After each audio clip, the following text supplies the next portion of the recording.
Starry Hilder. And it's never good. I've got 1,001 things going on, so this is a starry vlog. It's weird. It's weird because I'm not on the homestead, and this is gonna be weird for a while.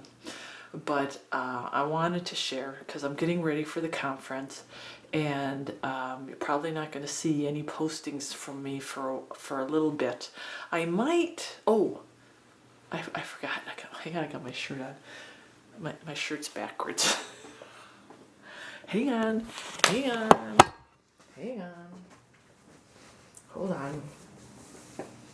I do this all the time. I knew something felt weird.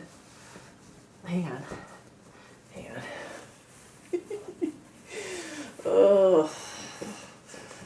Okay, hang on. Oh. I swear, there's a reason why I never had kids, because I have a hard time getting myself dressed.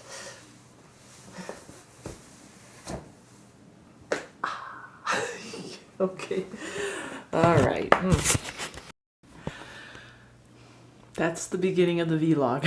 At least I have my shirt on straight. I haven't really showed anybody yet where I'm living. It's kind of been like such a whirlwind after I released my divorce video. And it's going to take me a while to settle into life again. It's just going to take some time.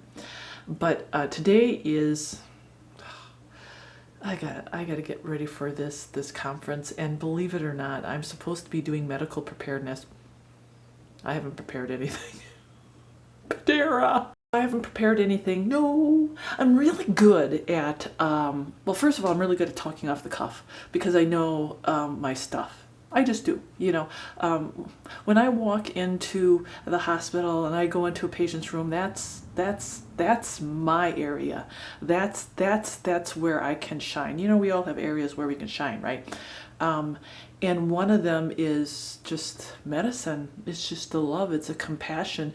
And you know, it's interesting because throughout all these years on the homestead, you haven't seen that part of me.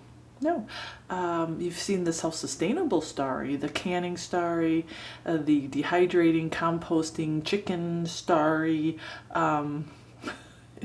whatever else we did off the grid. That's what you saw. And now I have this new life. And again, I've said it before. You can't take the off-grid homesteading girl out of me. This is ingrained in me. It's ingrained in me.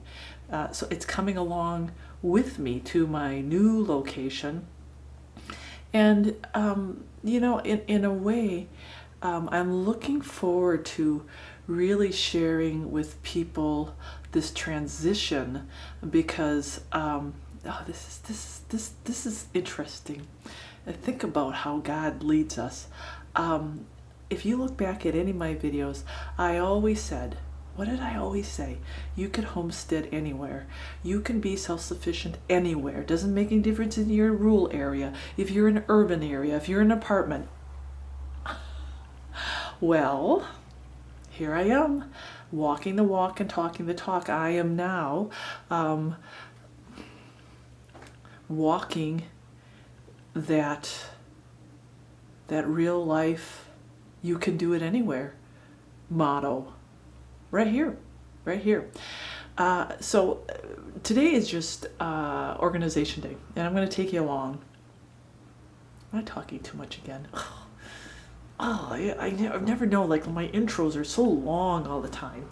But we're going to get Mario, and I have to get some supplies in the barn, so let's get the wagon out and go for it. Okay, Mario's all ready. He's all ready. He was a little nervous because it was just thundering out. You see how he's kind of shaking a little bit? He don't like storms. He don't like noises. He don't like shots. But this will take his mind off. It's funny, some people just stopped me and they were like, oh, your dog. And I said, yeah, that's Mario. I got to give my little Mario a ride. And they were so nice. They They were laughing. They were laughing. You know, the thing I love about living here is this is a rural area. We're surrounded by the mountains. Yeah, I mean, right down the road is where I hunt. And there's wildlife all over the place. And it's not as remote as the mountain, you know, homestead that I had to give up. But for me, this is a great transitional place because obviously I'm with people that really love me, and I'm still in a rural setting. The mountains are right here. I can bike and paddle, and in fact, look, I still have my kayak. It's a little dented, but it's still, and the rudder's broke. It's in bad shape. Oh, and the seat broke too. But I can still paddle it, so that's good. In fact, I was out on the river the other day too. I think I even did a little filming because I was in a happy place. Here's my little corner of the world. Yeah, wow. This is the rest.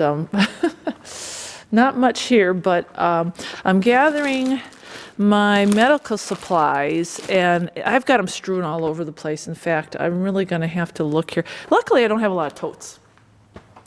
I'm a light traveler. It's funny, I had another girlfriend that got divorced, and I don't know how many storage units. It's like, I don't know how many storage units she had, and she had her place all packed in, and it's funny how everybody's so different. I had another friend that got divorced, and that person only had like a couple bags. It's funny. Some leave with a lot, and some people leave with very little. It just depends on the circumstances. So I left with just what I needed. That was it. And I'm okay with that. Look, be using that again. That's the high-tech EcoSpin. That was actually sent to me, and supposed to be for off-grid use. You know what? I haven't had a chance to use it. But, you know, I've got the good stuff, you know, my Dutch ovens and all of my canners. And I brought some of my canning. Yeah, there's I couldn't bring, you know, the pantry. Yeah, I know there was a lot of work in that pantry. Years and years and years of all that canning, and you do. I couldn't take even half of the pantry with me, and you know, I just made sure to let him know that I'm going to take whatever items that I can, and you know, I'll leave the rest for you. But whatever you do, don't throw it away. You can give it away. They make great gifts, but this is going to last you a lifetime. But you know, when you're walking away from a homestead, you don't realize, we were off-grid for 6 years, and even in 6 years, what we had built was incredible, because when I left, especially when I was up there with the church taking, you know, my items, I realized that, wow, there's a lot here that's left that built this homestead. And, you know, if I would have taken even half of it, it wouldn't be a homestead anymore. You know, I always gave the advice, one is none, two is one, right? So always buy double, and always buy, you know, that's where our investment went. That's where it went. And that's what created a self-sustainable homestead, all of those things. And I can start again. You know, I look around, and, you know, obviously the canners, some of my canning goods. I've got, you know, like the Wonder Mill grinder here. I've got my bow. Yeah, actually, look at that. I got a crock pot. Oh, I've got the Junior Mill grinder. So there, you know, there are still some items there that, for self-sustainability, we should have the Dutch oven. You know, the Dutch oven. And he let me take the burner that I used to do all my canning. The burner's probably getting to the point where I'm going to need to buy another one, but that's just the way it is. You know, when you divorce, you start from scratch. or maybe some people don't start from scratch, but I see it as the person who gets to stay. I'm just going to be honest. They have the benefit of staying. When you're the one that has to move, can't take it all with you, and you do leave behind a lot, and you learn how to just let go of all that. You know, I didn't have a problem walking away. I think it's sad because we both worked so hard to build what we had, and then I look at the garden and the landscaping, all the rock I moved, and how I made it my own spot, my own little heaven. I made it my own, and you know, Mr. H allowed me to just do whatever I wanted, and that was the first time in my life that I could carve out a piece of earth that God had blessed me with and do what I wanted to do. And you know, you've seen from my videos, that's all I did. That's all I did was, I did a lot of work, but I loved it. Oh, I so loved it. You know, people here that where I live, they think I'm crazy because they're like, don't you ever sit down? I'm like, oh yeah, I had a rest day yesterday. She's like, well, I heard you all day in that apartment, up and down, and you went here and you went there, and she says, you never sit down. I didn't realize it till the people upstairs can hear me, and they love me, but they're just like, you don't know what rest is. I'm high energy, I guess. I'm high energy. But all right, let me gather some of this stuff, and I gotta look. I'm not a good labeler, so. Oh, look at this dog. Look how cute. You are so good, aren't you? You're my pal, I know. And for those inquiring minds, yes, I can't take Mario with me. I am going to miss him, but he will be in safe hands.